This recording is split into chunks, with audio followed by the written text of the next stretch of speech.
আপনারা অনেকে কমেন্ট করেন যে এই খামারের যে গরুগুলো এগুলো বাংলাদেশে নিয়ে যাওয়ার কোনো ব্যবস্থা আছে কি না। তো আজকে এই বিষয়ে আলোচনা করবো, সম্পূর্ণ ভিডিওটি ধৈর্য সহকারে দেখুন, তাহলে বুঝতে পারবেন। আসসালামু আলাইকুম, কেমন আছেন সবাই? আশা করি ভালোই আছেন। তো আপনাদেরকে পুরো খামারটা ঘুরে দেখাবো এবং বিস্তারিত আলোচনা করব। তো এইটা হচ্ছে প্রথম শেড, যেখানে শুধুমাত্র বকনা বাছুর রাখা আছে। আর এটা হচ্ছে আপনার দ্বিতীয় শেড, যেখানে আমেরিকান গরুগুলো রাখা আছে।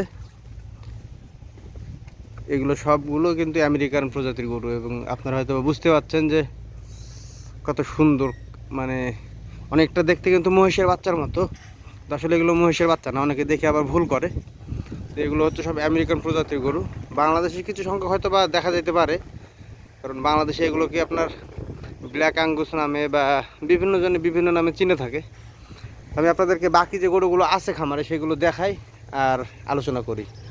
আপনারা এত বেশি বেশি একটা কমেন্ট করেন আমার ভিডিওগুলোতে যে ভাই গরুগুলো হাই কোয়ালিটি উন্নত জাতের, তো গরুগুলো বাংলাদেশে নিয়ে আসা যায় কি না। তো ভাই আপনাদের জানার সুবিধার্থে বলে রাখি আমি, এইখানে যে গরুগুলো দেখছেন আপনারা, হ্যাঁ আপনাদের মতামত ঠিক আছে, এগুলো উন্নত জাত হাই কোয়ালিটি, কিন্তু এই গরুগুলো ভাই বাংলাদেশে নিয়ে যাওয়ার মতো কোনো ব্যবস্থা এইখানে আমি দেখি না বা আমার এখানে নাই। হ্যাঁ হয়তো বা সৌদি আরবের অন্য অন্য জায়গায় থাকতে পারে, তবে আমাদের এখানে নাই। এখন আপনাদের মনে হয়তো বা প্রশ্ন জাগতে পারে যে ভাই আপনার কপিলের সঙ্গে আলোচনা করেন, বা আমাকে অনেকে কমেন্ট করেছেন অলরেডি এরকম ধরনের যে ভাই আপনার কপিলের সঙ্গে কথা বলে দেখেন।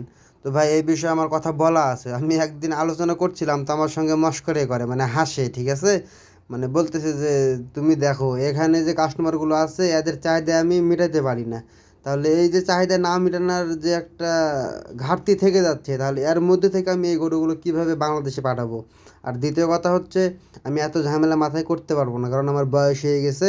এখানে যে ব্যবসাটা হচ্ছে এটাতে আমি আলহামদুলিল্লাহ অনেক সুখে রাখছি আল্লাহ, আলহামদুলিল্লাহ।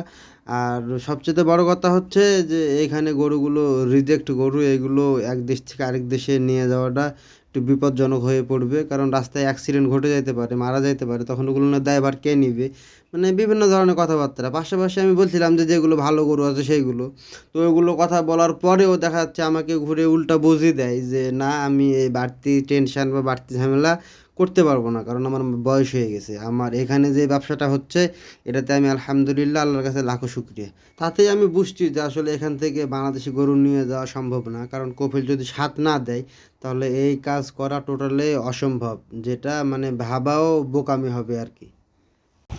তো এটাই ছিল মূল কাহিনী, হয়তো বা আমি আপনাদেরকে বোঝাতে পারছি। তারপরে আমি ছোট মানুষ, আমার বুঝাইতে বা আমার কথাতে ভুলভ্রান্তি হতেই পারে। সবাই ক্ষমা সুন্দর দৃষ্টিতে দেখবেন, আর সবাই আমার জন্য দোয়া করবেন। আমি আপনাদের জন্য দোয়া করি, আল্লাহ তাআলা আপনাদের সকলকে সুস্থ রাখুক, ভালো রাখুক। আজকের মতো বিদায় নিচ্ছি, আল্লাহ হাফেজ।